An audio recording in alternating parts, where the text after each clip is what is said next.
Res Clamat Dominum. Teman-teman, salam. Ini ada kalimat bahasa Latin. Res artinya barang, clamat artinya teriak, dominum tuannya. Jadi artinya ialah barang teriak kepada tuannya. Atau dengan kata lain, barang cari tuannya. Ini istilah untuk barang yang hilang. Kalau barang itu hilang, itu dia akan cari tuannya.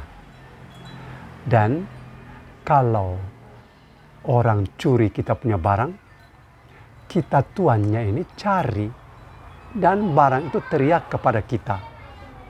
Lalu itu kalau orang curi, lalu kemudian dia dapat kita punya barang itu dan simpan atau pakai, orang yang curi itu akan terganggu terus. Karena barang itu entah masih dalam tangannya atau harga dari barang yang dia jual, uangnya itu dia pakai, di dalam tubuhnya teriak kepada tuannya. Kita tidak tenang. Begitulah misalnya korupsi ya.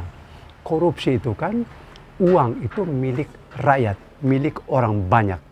Kalau seorang koruptor, dia ambil itu uang itu entah berapa juta, miliar atau triliun, itu teriak terus kepada tuannya yaitu masyarakat. Dan si koruptor biar dia beli pesawat terbang pribadi atau mobil pribadi atau apa, tidak tenang. Karena seluruh barang itu harganya itu, uang itu teriak terus kepada tuannya. Lalu tuannya itu adalah masyarakat biasa ini. Dan tuan yang paling agung siapa? Tuhan. Tuhan tahu. Tuhan bilang, hei, tidak boleh mencuri. Jadi kalau yang mencuri, hati tidak tenang.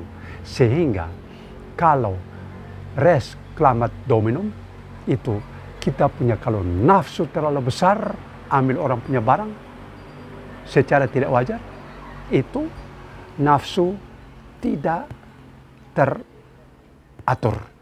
Lalu kemudian dari segi nalar, itu kan mulai pikir, putar otak kiri kanan. Dari segi nalar, artinya nalar ini tidak betul, ini orang tukang main otak. Dan dari segi naluri, bagaimana dia bisa tenang? Itu orang punya uang, dia pakai suka-suka dan heran bahwa bisa tenang. Tidak tenang. Dan dari segi nurani, itu di sana ada kekalutan luar biasa. Sehingga teman-temanku, res clamat dominum, barang menangis mencari tuannya. Begitupun uang yang dikorupsi, itu uang itu milik masyarakat. Dia cari tuannya, bahwa masyarakat kehilangan barang, kehilangan uang, dan si koruptor dia tidak tenang.